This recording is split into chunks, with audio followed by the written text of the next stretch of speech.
And welcome back to the Dean Obeidallah Show. We're live here Friday, July 12th, and it's time for What Just Happened.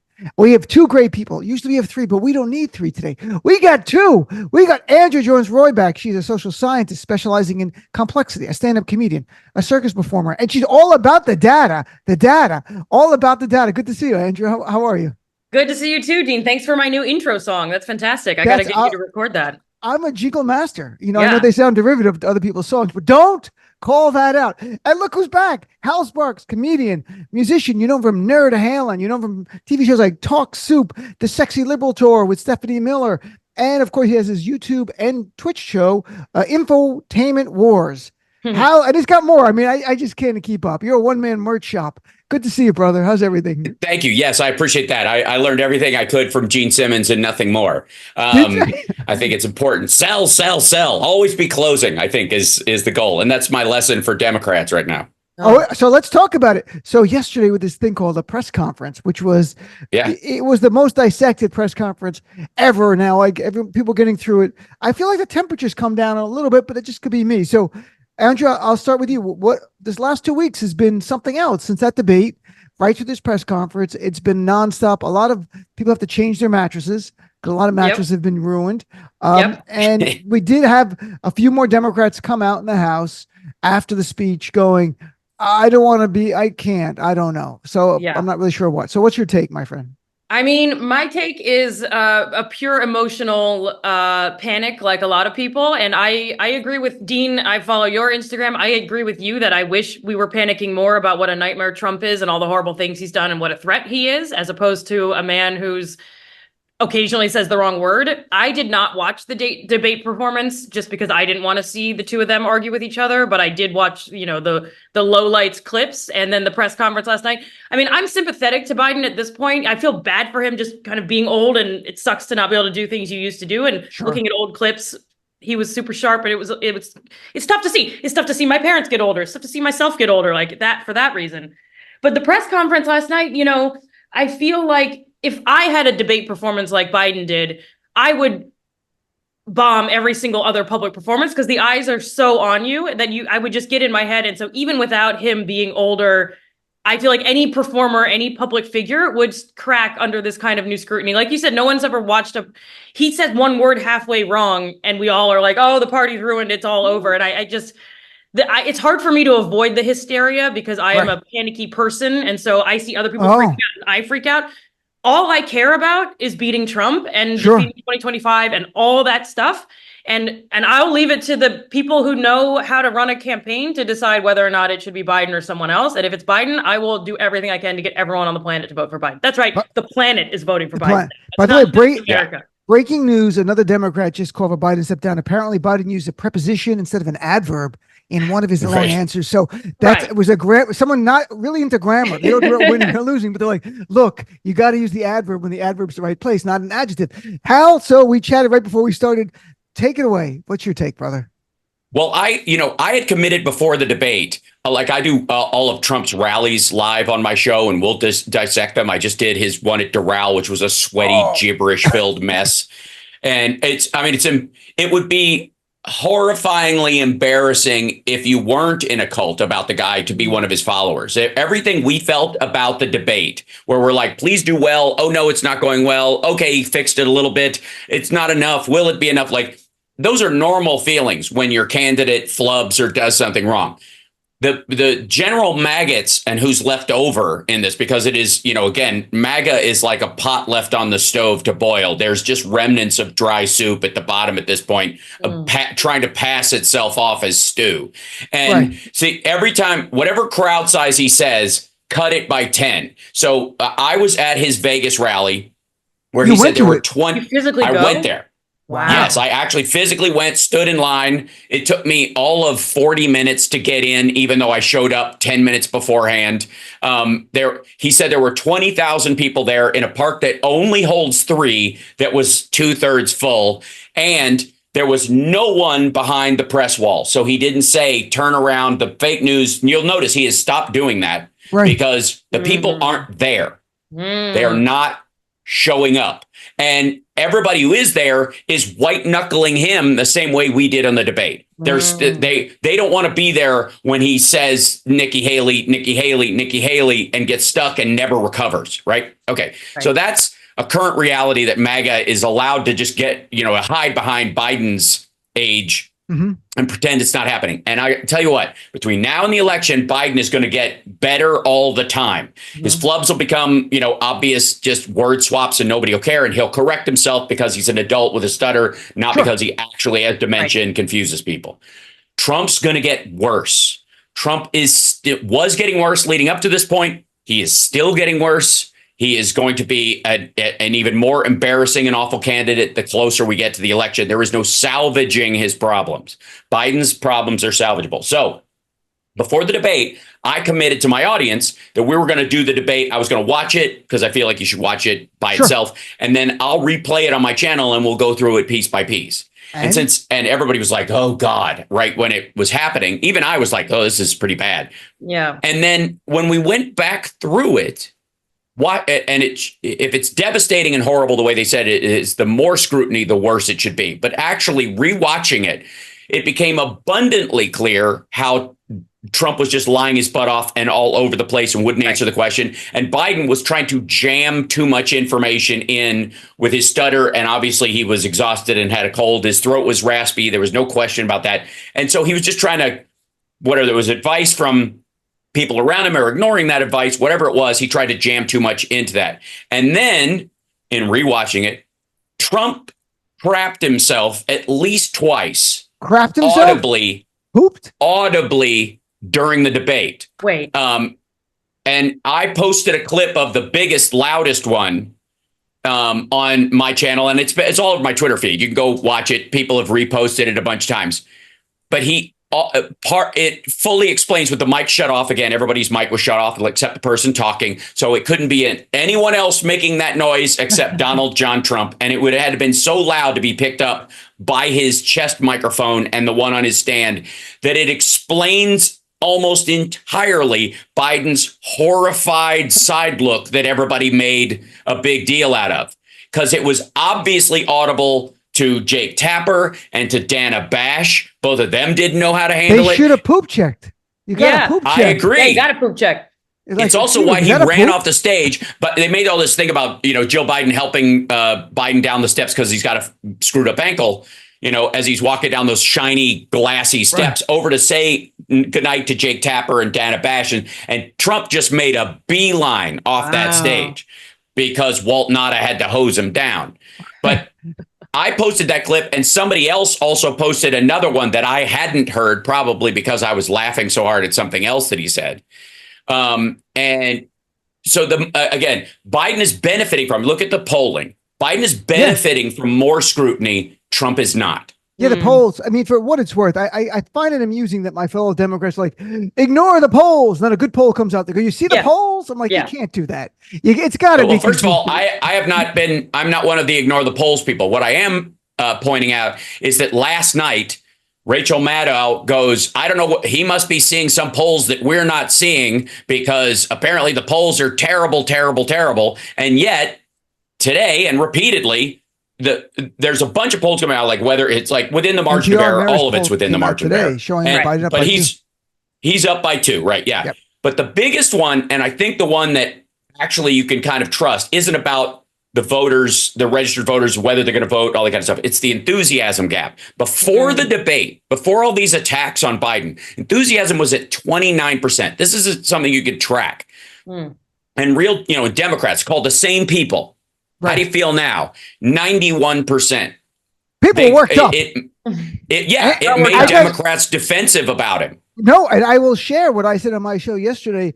And Andrew, I'm not sure if you talk to, you're out there in comedy all the time, if people talk about this, but what I've heard is the lack of passion that was defining the support of Biden has been replaced by anger. Anger. Yeah. People are mad. And I told them polling shows the number one group of people who vote are those who feel good about things or ambivalent. Anger. That's shown in exit polls. Like, what's your mood? Anger. Yeah. Now the Democrats are worked up. It's almost, oddly enough, like the opposite of the GOP, where they got defensive of their beloved Donald Trump. We're not the same, but I think just the normal emotional reaction happens. hey, this is really unfair. At first, they criticized Biden for the debate, fine. Then it became 2 weeks of the corporate media dissecting every word. So, Andrew, I think that is, what Hal was picking up. I can back up on, it's anecdotal, but callers to my show angry at corporate media, and they should be. Yeah, no. And, research shows that it's not just about, showing up to vote. It's like our engagement in politics correlates with emotions, and it varies kind of based on demographics. Like different groups can be moved by different sorts of emotions, but generally speaking, anger and fear are the biggest motivators to get us to follow someone on the internet, to click on something, to watch something, to read something, and to show up to vote. And it's good in the sense that this is riling up the Democratic Party. And I think all the, people like both of you doing great work getting the news out about how horrible Trump is and how it's sickening that we're zooming so much in on Biden saying one word slightly wrong and ignoring the fact that this man is spewing lies, dangerous lies. Not that there are safe lies, but from an overall country's mental health perspective, I mean, this is why we're all worked up and terrified all the time. And why I think during Trump, our tolerance for we forgot how crazy he was. And now that he's back on the public sphere, I think we're all sort of seeing this again, because you build a tolerance to how insane he was. And you're like, oh, he said something horribly racist. Like, it's just another Friday. It was always a Friday that he said crazy things.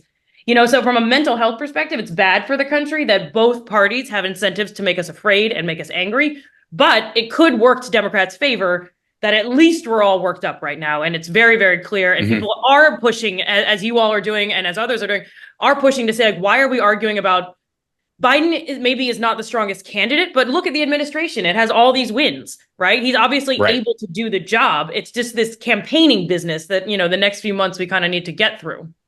Certainly. One of my mental health movies that I like to watch when I need a perspective break or something to cheer up is Joe versus the Volcano. Really? I don't know if you've ever Tom seen Hanks? it. I know this. With Tom Hanks and Meg Ryan? Meg Ryan. It's about the arc of fear in humanity. She plays 3 different characters who go through the different stages of being a fearful human to actually being actualized. And he goes through the arc because he thinks he's dying. So he goes through that arc. But in it, there's a character who plays his boss in the lube factory that he works in the very beginning, because he works in an anal probe factory. It's just to show what kind of a horrible job he has. And the guy is always on the phone. And the thing he always says over and over every single day is, I'm not arguing that with you. I know he can get the job, but can he do the job? I'm not arguing that with you. I know he can get the job, but can he do the job? And that is, I'm sure it's based on something John Patrick Shanley believed or thought when he was writing it or heard, that kind of thing. But that is much more crucial to the conversation, especially around older registered voters who always vote, than anything else. And it's one of the reasons why Trump lost the popular vote with Hillary Clinton. It's a huge reason why the Democrats doubled their popular vote against him in under Joe Biden in 2020. And it is also why there was no red wave, because the capabilities of the Republican Party are also in question beyond the fact that they're selling something awful. The 2025 thing is an IKEA manual for fascism. We'll talk about that more in a second. I think it's great. Joe, by the way, Andrew, is there a movie, the feel-good movie you have? Because Joe, now I have to go watch Joe versus Volcano again. Yes. Yeah. To me, it's Forrest Gump, which I like, Greenbow, Alabama. I've seen it so many times, and I just saw it again on cable. And oddly, a lot of movies about mobsters because I'm half Sicilian, like Godfather, Goodfellas, Godfather 2, not the 3, not good. Right. Really? Those help you mentally? Oh my God. That says I know, a lot about really you, Dean. cool. I'm starting to understand you more. Yeah. Take the gun, leave the cannolis. No, leave the gun, take the cannolis. Like I could quote most of the scenes in The Godfather. Andrew, is there any movie? Yeah, I've never seen The Godfather, Dean. What? So if you're hosting a screening, leave now. Go watch it. Come back. Computer. It's only 3 hours. Yeah, I'll come back. But I was going to say Hunger Games, and then I was like, that's kind of dark. But Jurassic Park, I think. And I used to watch Forrest Gump a ton when I was growing up. But Jurassic Park is probably if that's on TV, I'll just Jurassic Park. Do you root for you root for the dinosaurs or the people? Increasingly the dinosaurs. That's good. See, I think that's healthy. They seem to be figuring. They're a little more resilient. As I got older, I watched Planet of the Apes. I'm rooting for the apes. I'm like, I'm on Team Ape. Let's be honest. The humans are not that good. Chat with Hal Sparks, Andrea Jones-Rooy. So I do want to get to Project 2025, but first I got to get to the. You just like the fact that the apes cut people's voice boxes out. That's nice. Yeah, that's the guests I want on my show. Yeah. Those are the people I want on the panel. On the show, I want you to be able to talk. When I'm on another show and there's like 4 people and you got to sit there and people are long, some of them are long-winded. You're like, oh my God, stop this. Where you have to look like you're paying attention. That's got to be the hardest part. The worst, I just did the panel yesterday. People don't even pretend anymore. Like you start talking, people look at their phone, you tell a joke, the one person listening. Like I'm like, this is ridiculous. I'm like, everyone else is watching us. Do you not get it? I can see you're on your fucking phone. Sorry, I don't usually curse much, but it was it's kind of annoying. Yeah. So George Clooney, New York Times op-ed. Right. Look, Danny Ocean alone is not enough. You need the whole Ocean's 11 cast came out together in one letter. What do you think, Hal? Could it be more powerful if it was something like that? Like him and everyone from Three Kings, to me, Danny Ocean, not up. You need Brad Pitt, you need Matt Damon, Julia Roberts got to chime in. That would get headlines. Did we stop at Ocean's 11? I think at least in Ocean's 13. All the cast, and that one with the women, and the people who have died already, and anyone who's died, you have to go to their estate and they have to sign on to it. That's right. See if they wrote something and they have it clinged in their hands, like the Ark of the Covenant, kind of like a map to find it and National Treasure. It's not. And go ahead. It's gotten so specific to a group of people that have come out against Biden that it's all it. If I had I obviously don't believe this, but if I had a huge conspiratorial view, it would be like this moment of reflection by all of them going, wait, people hate me for my political opinions. Maybe if I come out against Biden, that'll help him.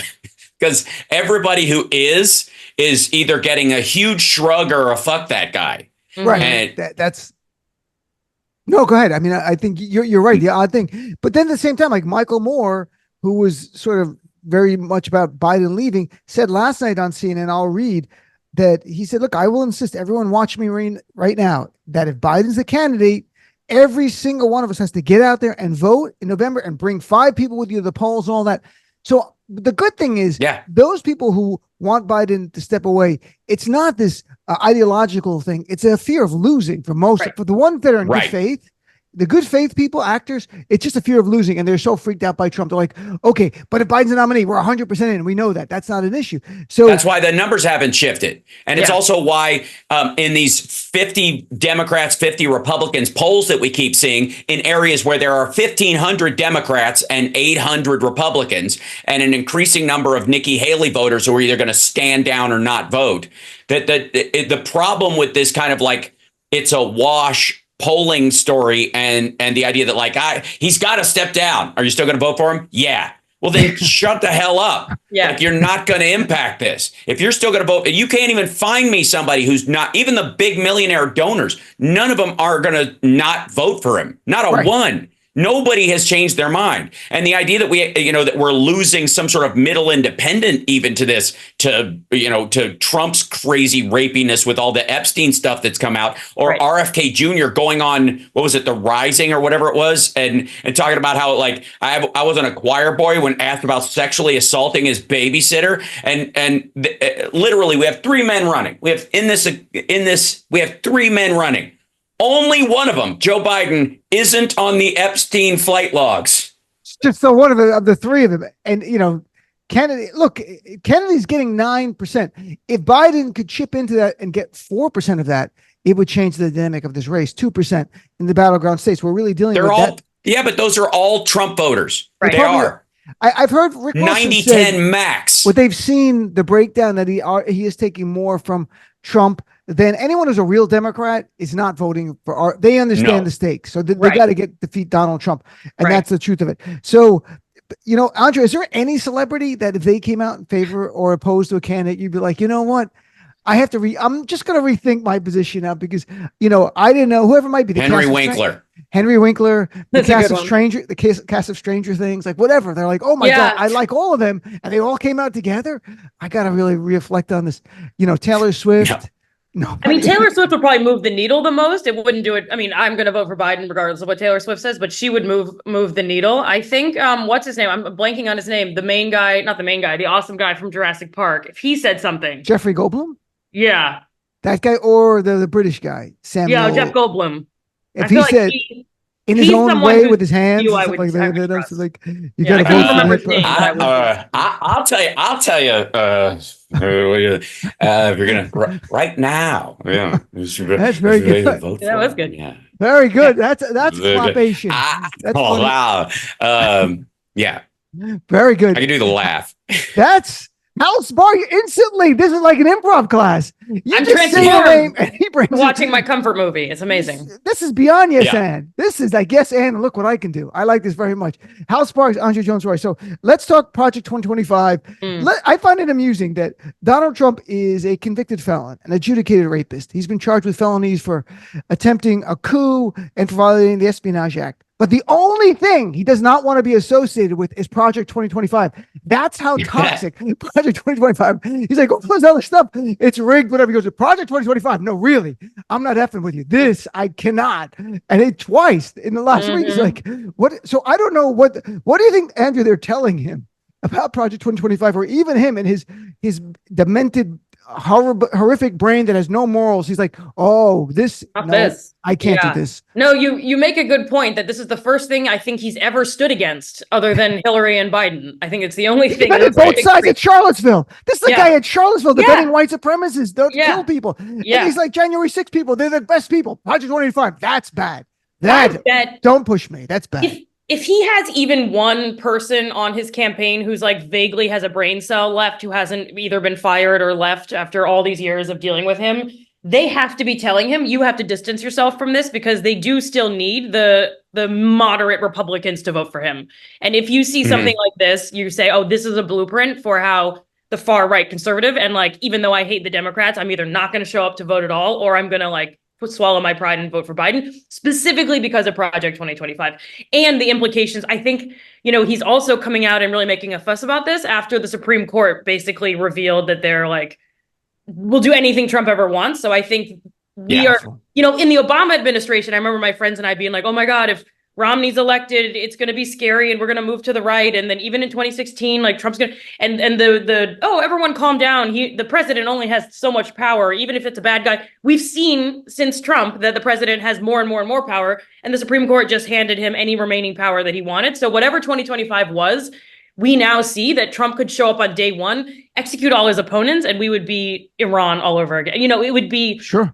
So someone has a brain in his campaign and is telling him to distance himself from it, even though it's literally everything. It's every talking point he's ever had. One quick thing with Andrew, like, it's funny how you're like, years ago, you would have told your friends, calm down, you're overreacting. If your friend was like in their apartment, like literally throwing their plates at the wall and tearing everything down, you're like, that's the right reaction. Yeah. That's what you should be doing. You're not doing enough. Nothing. You're not like, and then put them in a box so you can move out of this country. So Hal, I've called Project 2025 the GOP's version of Mein Kampf, which they don't like. I sit on MSNBC and they're still allowing me to come back on MSNBC once in a while. That's nice. I think it is their, and I wrote an article. I mean, Mein Kampf, not to be hyperbolic, was the blueprint of Hitler. He wrote it in jail, but it was his blueprint to make Germany great again. And then he wrote a second version, which was more about policy. This is what they're doing, and it's as extreme and sinister when you go through the details. So, Hal, I'm sure you've covered a great deal on your show. Share what alarms you about this, and why you think Trump, where this is the line for him. He's like, no, this is really bad. The line isn't the association with it. He's not coming out against it.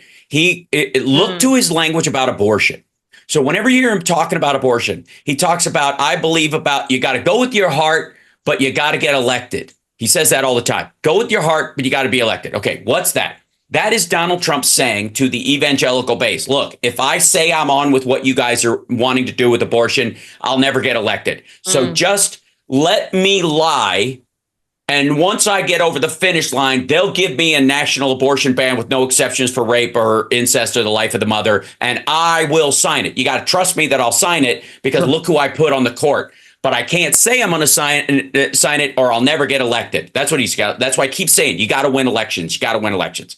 His turning against Project 2025 is that. That's all it's about. He is not standing against it on principle. He is standing against it because he sees it as a liability with his own voting bloc. And it is. And the more he distances, methinks Milady doth protest too much, because he clearly will sign on to all of it. The Heritage Foundation handed him a list of judges. He put every single one of them on the bench. The Heritage Foundation, he wants to be the golf and power president. You guys run all the ministries and everybody will kiss my ass or kiss my ring, right? And that's how he wants it done. He wants to golf and they can come and ask him permission to do stuff they were going to do anyways. Look at the McConnell tax cut that Trump takes credit for. That was on McConnell's desk for at least a decade. It was a wish list tax cut for corporations, right? And they just put in that stuff about temporarily for people, for the average citizen, temporary, that expires. The corporate ones are permanent because that's what you need to get it passed. You had to sneak it by everybody, right? You had to use that to sneak it by not Democrats, but their own fellow Republicans. Same thing with Project 2025. You got to keep your mouth shut about it. And the problem is that after the chaos of 4 years of Trump, the oligarchical wannabe rich guy Republican class does not trust him with the economy. They don't. They know he's terrible for it. They know they're doing better under Biden. So what they want is the Heritage Foundation's economists to put together some sort of plan that makes them feel good about conservative economics and cutting the deficit and whatever. And they can tack it with whatever else they want. But as long as he follows that to the letter, he's not going to give us 0% interest rates or negative interest rates from the Fed and destroy the currency, which is what they're afraid he will do because that's what he asked for last time. And he almost got it, but COVID stopped him. It's kind of remarkable that Project 2025, written under the umbrella of the Heritage Foundation, about 100 conservative groups, as I went through on my show, and I'm sure people have read this, all the groups that are supporting Trump wrote this together. Mm-hmm. It's their wish list. Yeah. It is from the Susan B. Anthony, the Turning Point with Charlie Kirk, who's just awful, the NRA, and the list goes on and on and on of organizations. And I wanted to remind people of something I mentioned on the show earlier this week, is that the Heritage Foundation had a similar, not as detailed, but a similar template or plan book for the first term, and Trump enacted 65% of that.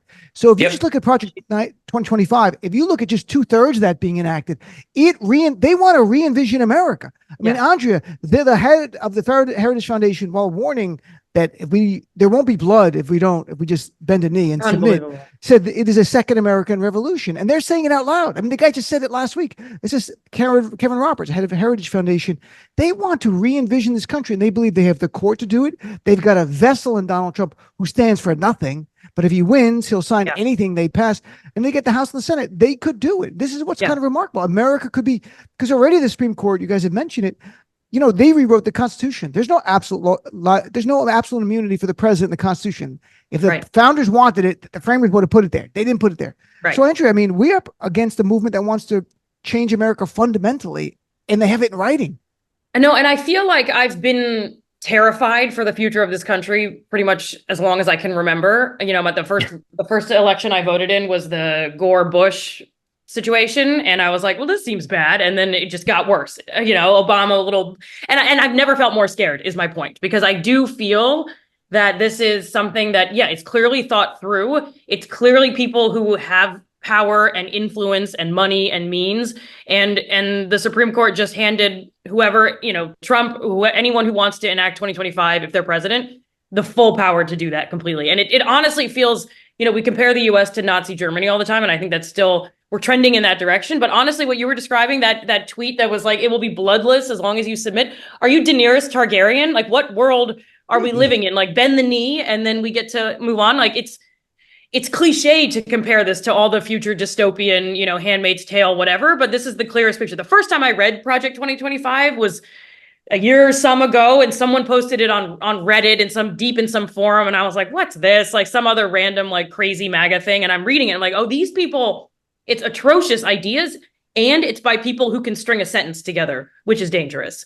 And it's people who somehow are both vaguely educated and have these horrible views, which, I normally like dismiss MAGA as like, illiterate, all the biases that I have as my coastal elite person that I am. But I was like, these people could enact it. And it was chilling. And the fact that it's now finally getting some attention, I appreciate that Biden is drawing attention to it. I appreciate the posts going around pointing to different page numbers, because I'm getting chills just talking about it. It's among the more terrifying documents, if not the most terrifying document of my adult political life, for sure. Maybe second to when the Supreme Court handed all the power to enact this fucking thing. Pardon my. Well, look, I mean, I think they need to do a bunch of Dianetic style ads Yeah. Like what? Remind people what that is. The end of contraception and women must carry, non-viable fetuses to full term and have a funeral or they will be tried for murder. Page 86. Right. Which, by the way, exactly, like that. Do you like overtime pay? Well, you won't get it under Project 2025,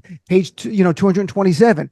And the list goes on about, do you like a president having absolute power and control of every agency at the same time? And that's on part of there as well, making the president. I mean, the Supreme Court beat making the president a king, but they mean it by policy terms, not the Supreme Court way, which was to give the president a criminal immunity, which I really hope that Biden uses it. If things get ugly, can he just walk out with a gun? Like, what about finally Second Amendment rights? Let's go. Right? I think well, honestly, but I would say that I think the most stressful time will be if Biden were to lose, and let's hope that never happens. Between that and Trump getting sworn in, and people pleading with Biden to use his absolute immunity to not let this happen. That will be the most unsettling, destabilizing time in the modern era. Because we know Biden's not going to want to do anything, but we're all going to be like, you can't let Trump the chances of that are very small.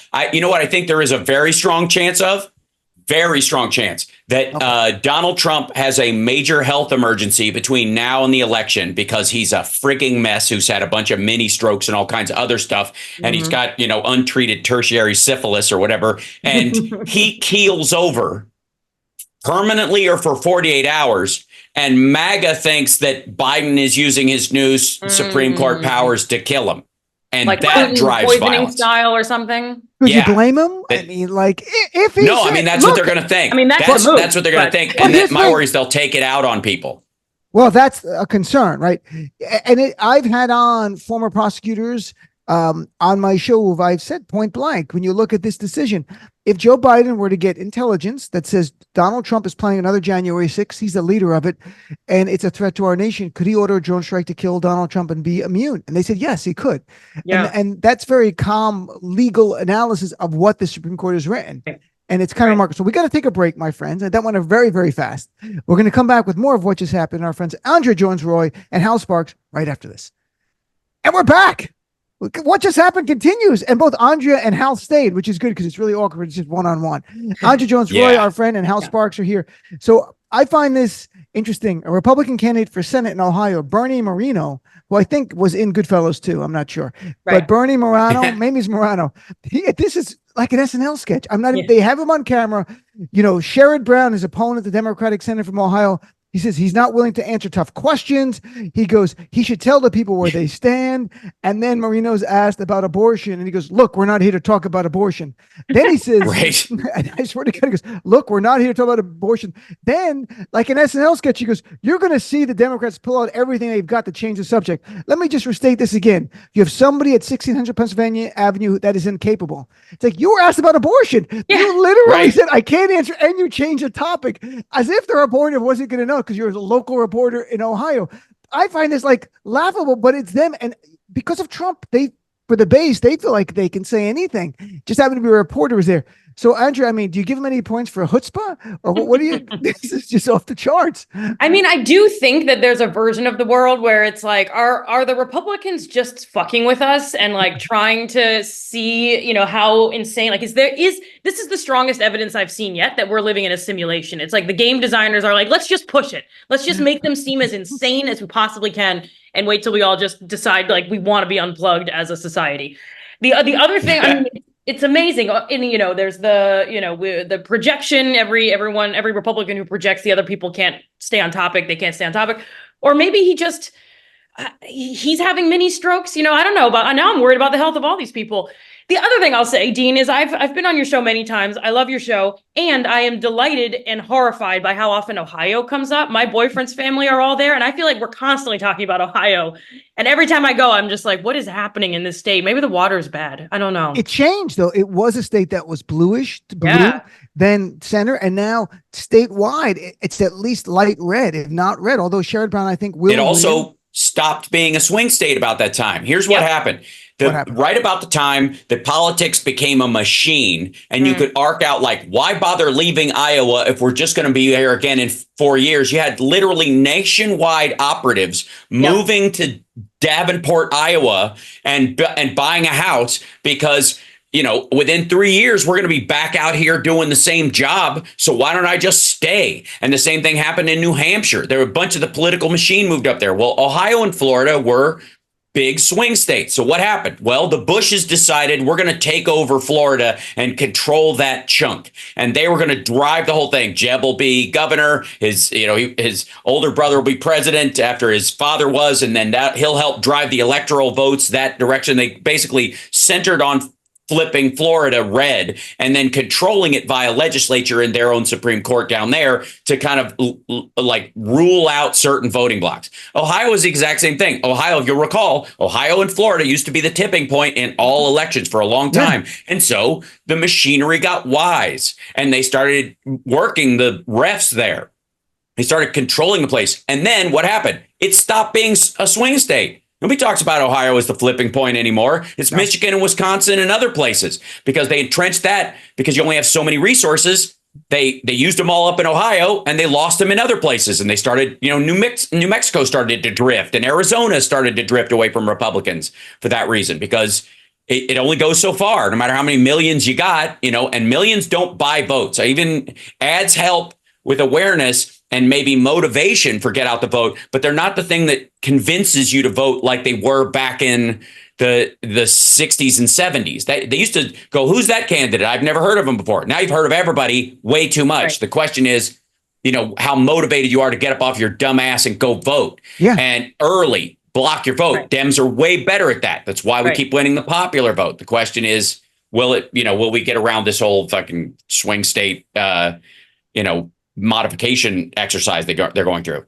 And Biden's in Michigan today. My friend Pam Keith, who would run for Congress in Florida, talked about how DeSantis and the Republicans literally advertise in other states for police officers and firefighters who are retiring, move here because they just banked on the fact they were going to be more center right, more conservative. They've changed the demographics of Florida. Yeah. And that's kind of like you're saying, Ohio, it makes sense as well. But Florida, I know firsthand from speaking to Pam about it, like that was part of the advertising budget of the state to come here. But they advertised in a right way where it wasn't saying if you're a Republican, come here.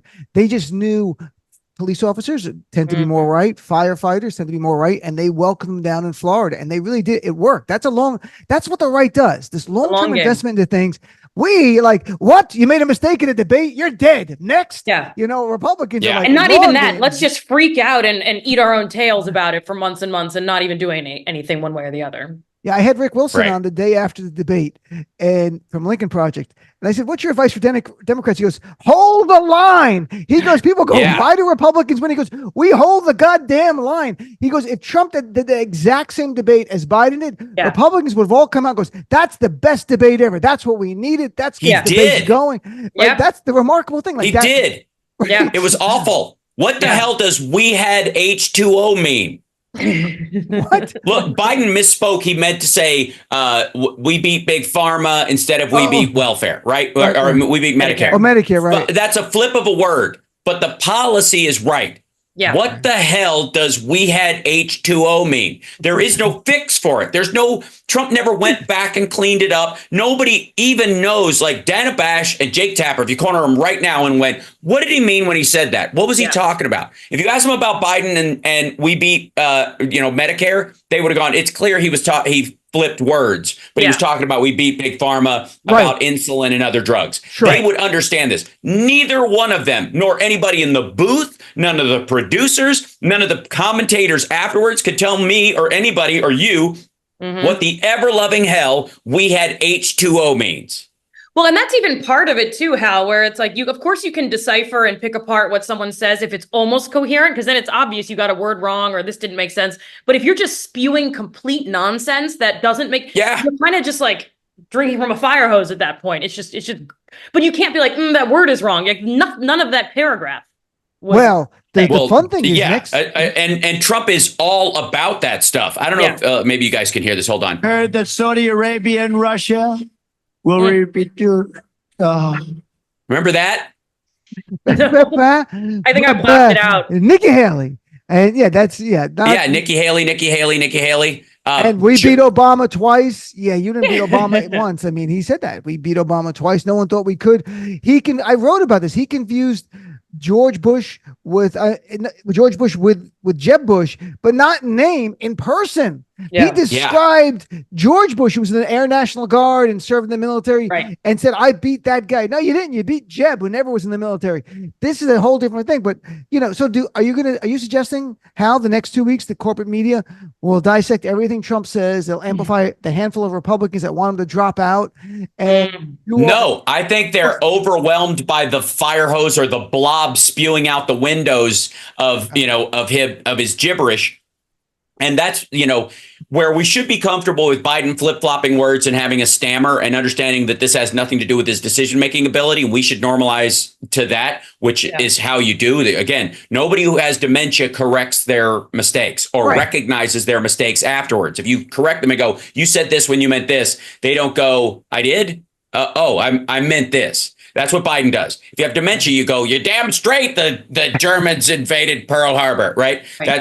That's dementia, right? Trump will argue that. Trump does that. And it's so nuts, it's hard to wrap your head around. I think what you're going to see is on independent media or on social media, there'll be a groundswell of two things. 2025 tagged with Trump all over it and him fighting back against it till there's sort of a numbness around it. And the Nikki Haley voters who might have been toying with the idea of following her delegates and doing whatever will go right back to their marching point and go, "Screw this dude. We're fine. My 401k is doing great. The stock market's doing great. Biden knows what he's doing, and he's not an extremist. We're going to be all right." And they're either going to vote for him or not at all. And that's going to affect the vote in a massive multi-million vote way. 2, maybe 3 million votes towards Biden or away from Trump in a significant way. The other thing is the Epstein stuff is going to have a groundswell. It's going to keep growing because they put it's like a beach ball you hold underwater. They held it down for so long that when you take your hand off it, it doesn't float calmly to the surface. It splashes up in the air and everybody gets wet. And that's what's happening with all of that stuff. It is the stuff that came out. And again, the best part about it is Biden didn't release it. Biden didn't use some sort of magical Supreme Court power to release, unverified claims against his political opponent. A Florida judge, okayed a law that allowed DeSantis to do it. And DeSantis was going to do it early in the campaign, and they couldn't get the law passed in time. So by the time he got around to having to sign it, now that he's given up and let Trump win and he's folded in behind him, he couldn't stop it.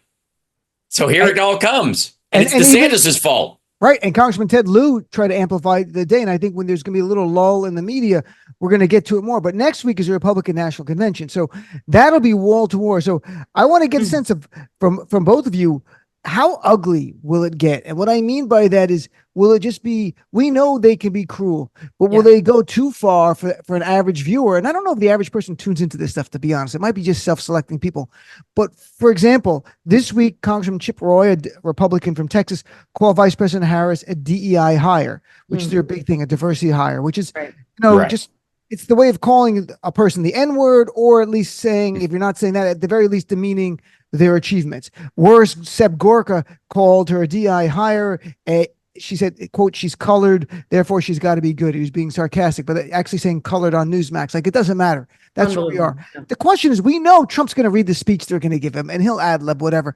But I wonder if if it gets really ugly and dark where other people who weren't paying attention go like, this is awful. Like the meanness they're going to show to Biden about, he doesn't remember. He said Vice President Trump. Like, I wonder if they go too far in it. So, Andrea, I'll start with you. What do you think? I mean, I never thought I'd say this, but I am finding myself hoping that they go too far because I feel like that could alienate the maybe, I don't know, right of center, but more conservative than the voters who are already like Nikki Haley vote for Biden, right? Like Yeah, Nikki Haley exactly. support. Where you're just like, it's so mean and it's so hateful. Because I think you're absolutely right. I think you self-selected into this. I think you're not. I watch the DNC because I follow this stuff. Right. I've never watched the RNC. I probably should. I hope you're going in person, and if you report on it, I'll watch the whole live stream. But it's going to be their own audience, and I think the best outcome for us and for the country is they are even more horrible than they normally are, and that somehow that goes too far. I mean, even describing someone as colored is very close to really unacceptable. It is unacceptable, but it's really close to N-word territory that could really get people in some trouble. Yeah.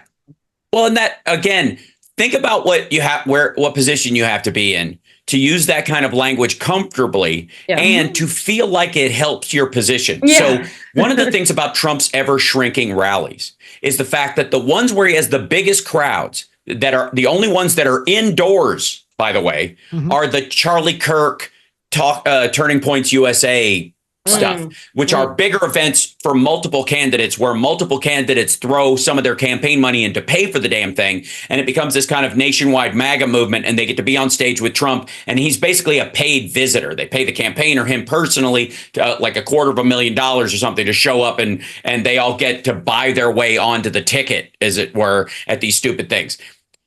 But Charlie Kirk is famously the guy who says, if I see a black pilot, I question his capabilities, because he thinks that everybody's a DEI hire. And to appeal to somebody like that and to align yourself with somebody like that, you get really comfortable using this kind of language, because that's who they're hanging with. They don't have anyone around them that says, what the hell did you just say? And they're not going to. And the problem is the Nikki Haley voters, which are a huge chunk, and the maybe right-leaning independents who will stand down, that does matter to them. It really does. And I think it's funny that you were like, I hope they show us their dark side. What you mean is, and it seems, is I hope they just speak their truth, say who they are. Unabashedly, unafraid. As if they're in a private conversation, not on television or on the stage at the RNC. Because you make a great point, Hal. If this is how you talk normally and there's no backlash, why wouldn't you say the same things on stage? Because you know the crowd's going to cheer. It's more the rest of America going like, and look at Nikki Haley, even when she had dropped out, was still getting 10, 15, even 20% of the vote in the GOP primary. People came out in the primary to vote for Nikki Haley, even though she was no longer running, just to say, I'm not going to vote for Trump. So let's, it's as horrible it is, but Andrea's right. I hope it is as dark, and they just let them be exactly who they are. I don't want them to be worse. Just show America who you are. And that's a good contrast to President Biden. Yeah, he's a grandfatherly guy, speaks a little slow, stammers a little bit, but in the no doubt on policy, he knows exactly what's going on. The nuance yesterday, there was points at the press conference. I'm like, okay, now this is so even wonky for me. I'm like, all right. Yeah. And I'm like, okay, all right. So like, that's what he does. Trump can never do that. So Trump does his bullshit show and it goes on. In the last minute here, do you think, does it matter he picks for VP? I mean, what white male or guy who thinks he's a white male, Marco Rubio, will he pick? It doesn't matter if it's JD Vance, Burgum, or, and I wonder. So, Andrea, what about you? Anything? My sense is it doesn't matter. I think you're either a Trump voter or you're not. I mean, the extent to which it would matter is there a VP pick who would rule people out? Maybe if he chose like Mike Pence, which he wouldn't do, he'd get rid of some of the hardcore January 6ers. Otherwise, is there anyone he could pick who would rule people in? Like maybe a Nikki Haley or someone, and like she could help him, but he's not picking. But I think he's too crazy, and he's so egomaniacal that he's someone who, Pence, luckily for us, had very little say in what was going on in that administration until he sort of saved the country and then got expelled forever, right? I mean, I think the Trump show is the Trump show, and he's going to pick someone who's just going to be his lackey. I think that's all we're going to say. I mean, how? Hence Burgum. You think Burgum? I mean, he's the only one that doesn't have a massive downside for the MAGA voters or the Rhino crowd, and the anti-Rhino crowd. Because Marco Rubio, again, it's I posted the other day, but it's either Trump Lil Marco 2024, or it's Trump America's Hitler 2024, or it's Trump Pence 2.0 beta 2024, which is what Burgum is. Burgum is a richer, less Christian Mike Pence, and that's the way he leans.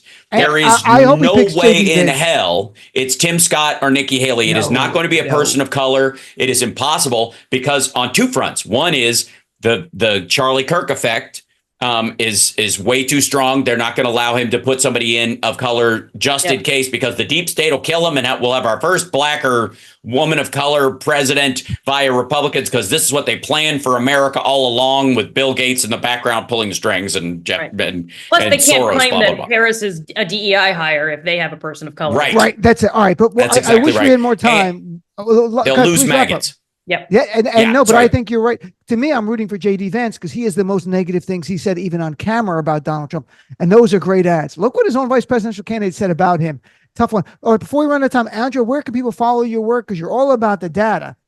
So where can they follow your work? There's that jingle is catchier every time I hear it. You can find me on Instagram, YouTube, all the things at Jones-Rooy, JONESROOY. Thank you, Dr. Jones. And Hal, what about you, my friend? Infotainmentwars.com. And I do Friday AI. We skipped it today because I'm on with you, but we have Friday AI on the mornings on Friday where we talk about where AI is going. But I have a Monday, Wednesday, Friday morning show and the afternoon show. And then tomorrow's my radio show, the Hal Sparks radio program, Mega Worldwide on WCPT Radio. You got so much going on. Plus, Sexy Liberal Tour show in Boston this weekend. Nerd Halen tonight in Tahoe. If you're in Tahoe, go see Nerd Halen. If you're in Boston, go see Sexy Liberals Tour. Fugelsang, Steph Miller, and everyone. You guys have been great. Thank you so much for being on. Let's survive this together. I look forward to chat with you all in the future.